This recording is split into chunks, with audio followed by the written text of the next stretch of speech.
Mom, run away now, just by yourself. This is when my 10-year-old daughter saved me, feeling the threat to my life from my husband's terrible treatment. Dad won't do anything to me, so I'm fine. Just hurry up.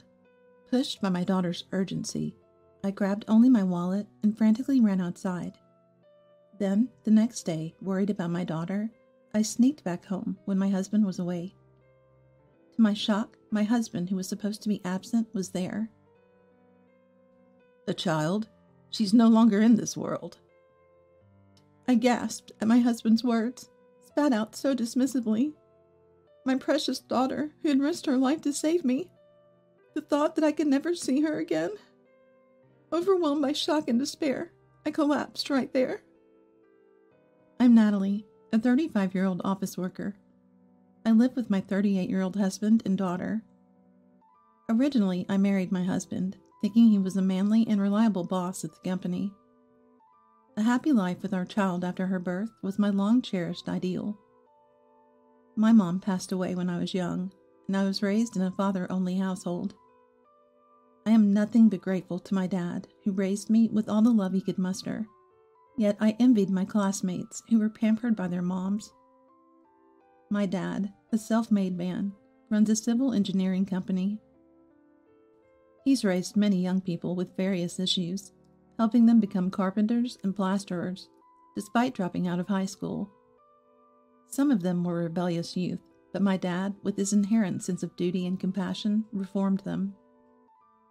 Compared to the people at my dad's company, my dad was just an ordinary, serious office worker. That's why I thought my dad would like him immediately.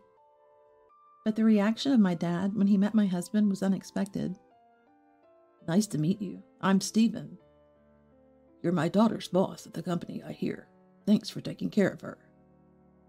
It was just normal small talk, but the conversation was smooth, and I felt relieved. After Stephen left, my dad had a grim expression. That guy, he hides something terribly wicked behind his eyes. If you marry him, you're going to suffer. I'm not saying this lightly. It's better to call it off. I was shocked by my dad's unexpected words. Stephen was always so kind, and I couldn't see any reason for my dad's concern. Dad, you just don't want me to get married, do you? That's terrible. Despite numerous discussions with my dad afterward, the issue remained unresolved, and he continued to oppose the marriage.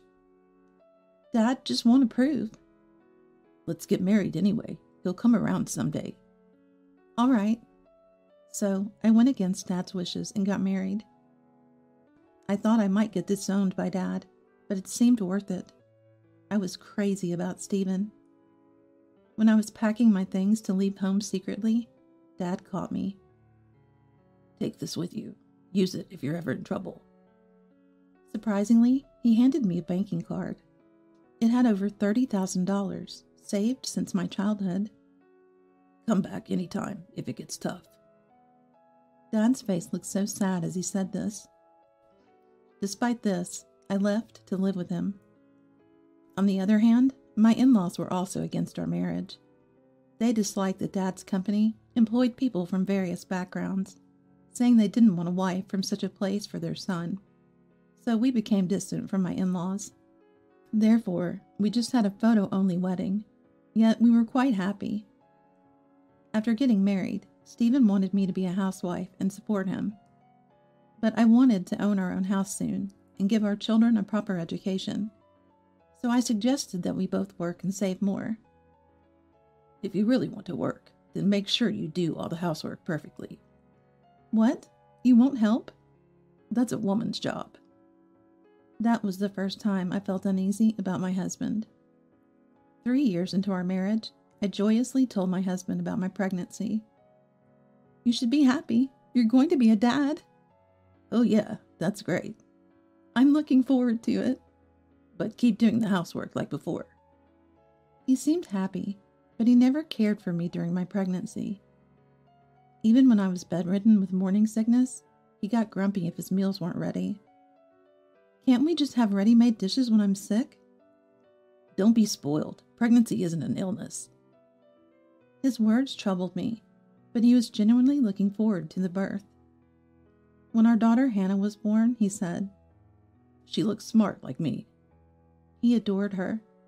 He was great with Hannah, cuddling and soothing her. But, as a henpecked husband, he grew worse about housework.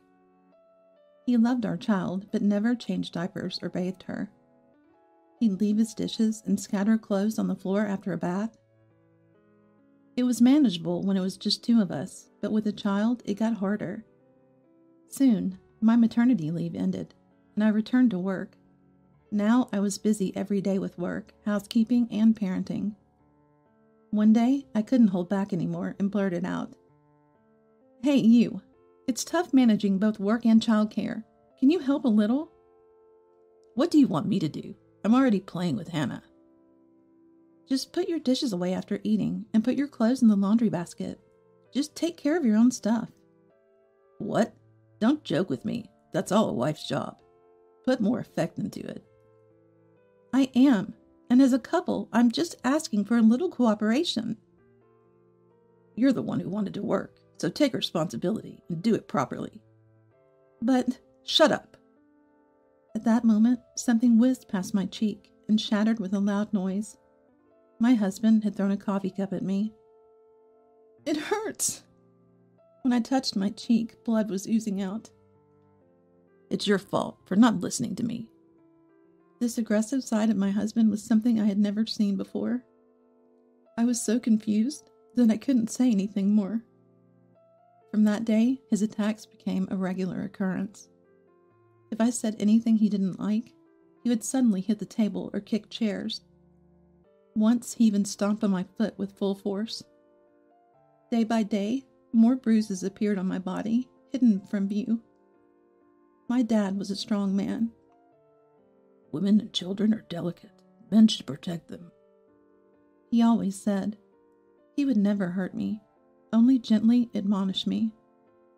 Maybe that's why my husband's actions terrified me so much.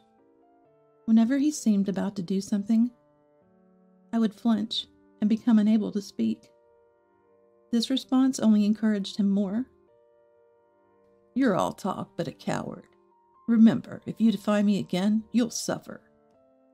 "Please?" Just his loud voice made me freeze, and I ended up obeying him.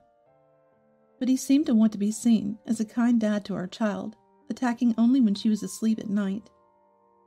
I kept silent, not wanting anyone to know. But my perceptive daughter seemed to notice. Then one night, something decisive happened.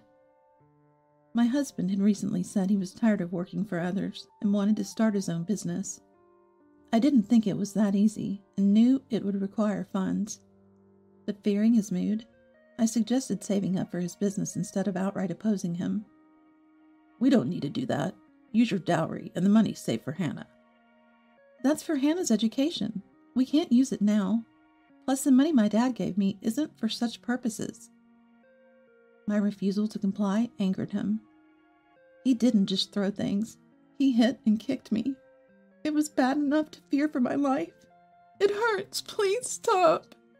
"You're wrong for not listening to me." How long did it go on? I must have lost consciousness for a bit, because when I came to, my husband had gone to the toilet or something. That's when my daughter, who'd been hiding and watching, burst out. "Now it's your chance, Mom. Run away now." "But I can't leave you, Hannah." "Dad won't hurt me, I'm sure. It's better if I stay. I can distract him. Come back when Dad calms down, okay?" Taking advantage of my daughter's words, I quickly grabbed my wallet and fled. I stayed at a nearby hotel, trying to calm down. I can't live with him anymore. I'll take Hannah and leave the house. The next day, worried about my daughter, I returned home when my husband was supposed to be at work. But surprisingly, he was there. "What are you doing back here?" "Where's Hannah?" "Hannah's no longer in this world. It's your fault." "What do you mean?" My husband watched me panic with a faint smile. "Just like I said." "That's a lie. Give Hannah back." "What? You're the one who abandoned her and left the house." "Please, where is she?" "I told you, she's not in this world." I felt a chill run down my spine. What had this man done? Had my kind daughter, who tried to save me by letting me escape, really lost her life because of me? Terrified, I ran from my husband and rushed to the police station. The police visited our house and questioned my husband, but they said there was no evidence of my daughter being harmed. Confused, I left the police station and returned to the hotel, unable to stop crying. Then my husband called. "Give me Hannah's savings. She's gone now, so she doesn't need it. I'll put it to better use." "Did you harm Hannah for money?" "Shut up. Just hand over the money." Trembling and feeling choked by his yelling, I quickly hung up. I lost my daughter because I didn't take her with me that time. I was in a daze for hours. But then it dawned on me. If the police didn't find evidence of my daughter being harmed, maybe my husband lied, and she's still alive. My clever daughter must have found a way to escape from him. If that was the case, there were only a few places my 10-year-old daughter could have run to. Desperately, I called all her friends and acquaintances, anywhere she might have gone. But she wasn't at any of them. Finally, with a faint hope, I called my estranged in-laws, but they didn't know where she was either.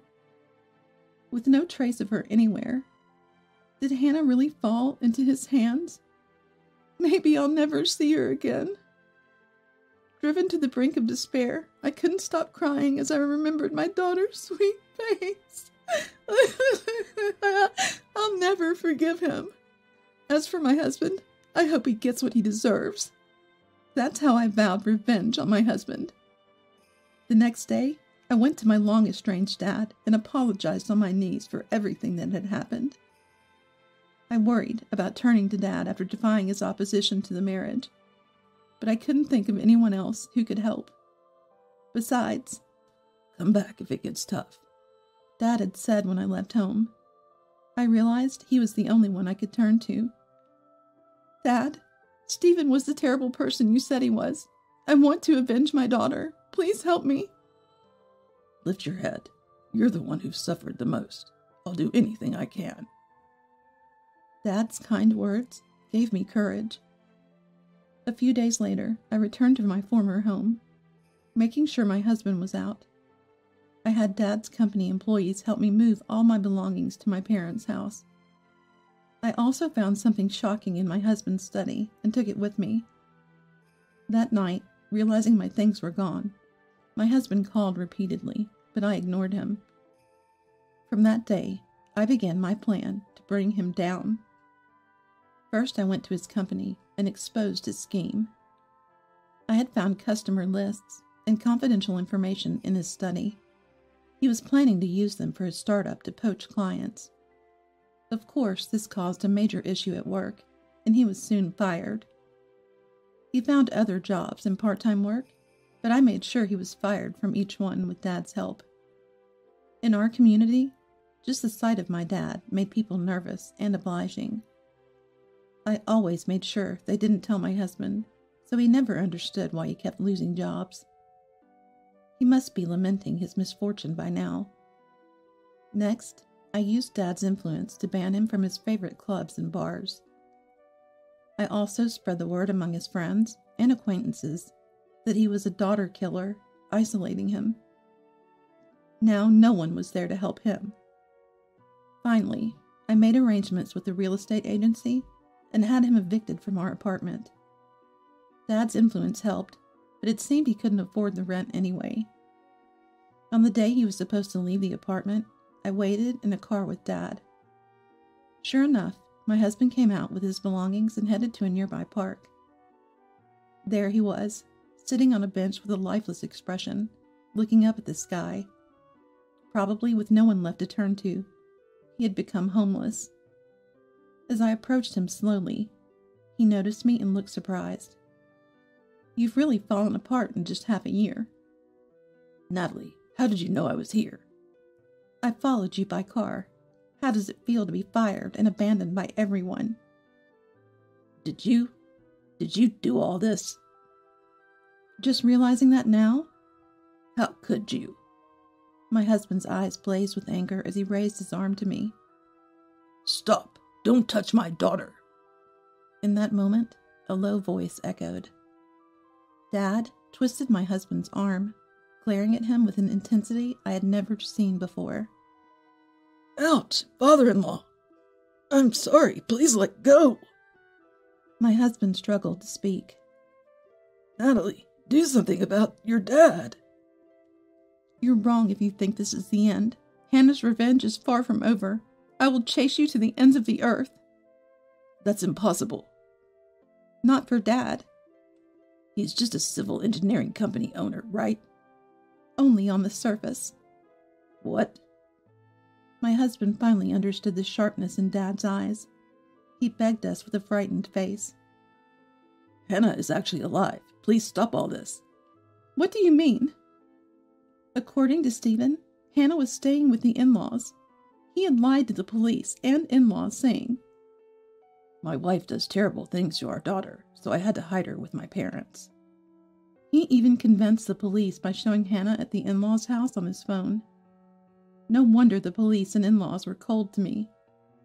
Relieved to hear Hannah was alive, I was still saddened by the terrible lies.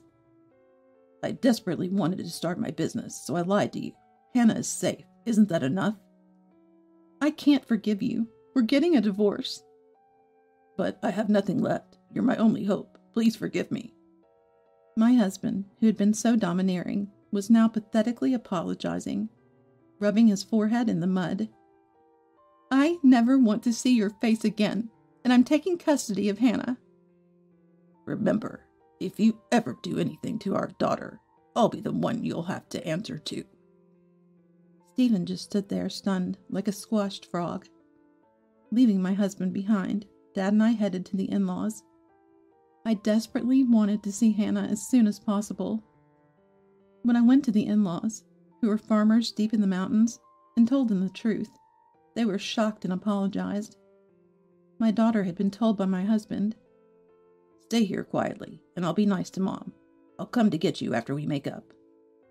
Despite this, she had tried to contact me many times, worried about me.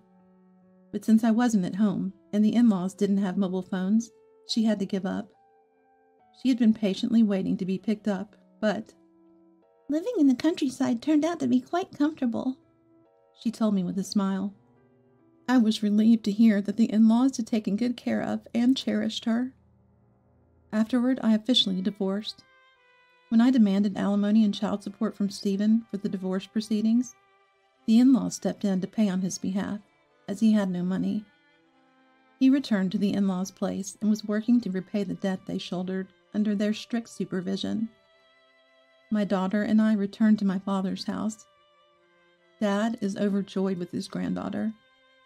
I plan to spend happy days watching my daughter grow up with Dad.